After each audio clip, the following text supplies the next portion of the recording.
اوس به مونږ هغه ډیمو کانټنټ امپورټ کوو په دې ویب سایټ کې دلته. نو د هغې لپاره به زه راشم پلګینز ته او ایډ نیو پلګین به ایډ کم آل ان ون WP مایګریشن، خو ما سره الریډي په بل ویب سایټ کې بدل کې موجود وي. نو زه به ورته د هغې نه کاپي پیسټ کړم چې لږ زر وشي، لږ دی به اوس ډاونلوډ کېږي. نو د هغې په نسبت باندې چې زه د بل دغه نه ورته ایډ کړم هغه به ښایي په دې ټولو کې بدل کې موجود وي، چېرته په یو کې دې کې شته all in one WP migration او all in one WP migration file extension. دو پلګینز ما دې ځای کې نه کاپي کړل او دلته کې ای سټور کې WP contents کې په پلګینز فولډر کې ما پیسټ کړل. نو دلته کې چې زه انسټارټ پلګینز ته راشم دلته کې به اوس هغه پلګین ما ته شو شي. یو دا پلګین دی all in one WP migration، دا پلګین به زه انسټال کړم. دا سیم پلګین ما هلته کې د ایکسپورټ لپاره یوز کوم، اوس په دلته کې د امپورټ لپاره یوز کوم، په دې پلګین باندې به امپورټ کوم. تاسو دلته کې آپشن ته راشئ او په امپورټ بټن باندې کلیک کړئ. نو دلته کې به فایل ښایي چې ډریګ اینډ ډراپ او فایل دلته کې ډریګ اینډ ډراپ کړئ یا د دې کې نه فایل چوز کړئ فرام فایلز او هغه فایل به امپورټ شي. خو دلته کې یو بل آپشن هم ښایي هغه وایي میکزیمم اپلوډ سایز چې دا 2 MB دی. نو ما تاسو ته ویلي چې سرور باندې دا ډیپینډ کوي. دلته کې یو بل آپشن دی ګیټ انلیمیټډ. نو دلته کې وایي هاو ټو انکریز میکزیمم فایل سایز، چې تاسو په دې باندې کلیک کړئ نو دی به دلته کې یو بل ویب سایټ کولاو کړي او د هغې کې د دې مختلف طریقې دي چې په هغې په طریقه باندې تاسو خپل فایل سایز انکریز کولی شئ. PHP ویلیوز کې ګایډنس ورکوي او دلته کې یو بل بټن دی سره ګیټ انلیمیټډ، چې په دې باندې کلیک کوئ نو دی به د all in one WP migration ویب سایټ ته لاړ شي او په دې کې دلته کې د پریمیم پلګین اویلیبل دی چې د هغې فایده دی چې دغه انلیمیټډ سایز تاسو په هغې باندې اپلوډ کولی شئ. چې تاسو دلته کې ګیټ سټارټډ باندې کلیک کوئ نو دلته کې به د دې پریمیم پلګین دا آپشن دغه کې سلیکټ کړي.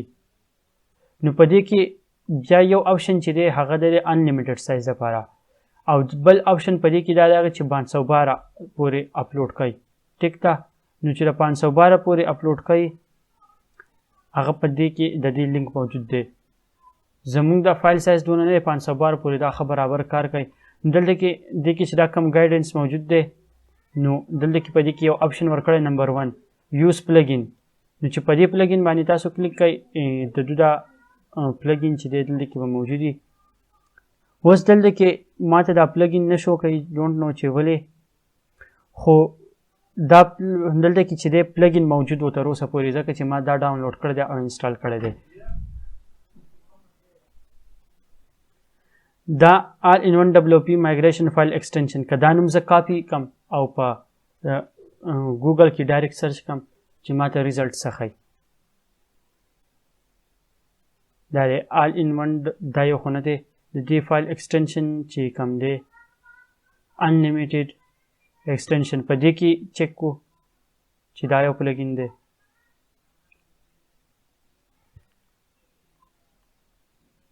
پروډکټس کې چیک کو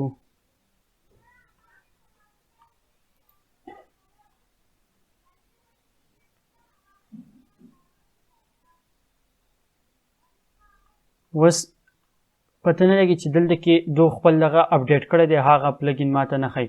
نو زه به تاسو له د دې پلګین فایل درکم، دا به تاسو ته میلاو شي په اټیچمنټ صفحه کې د ویډیو سره.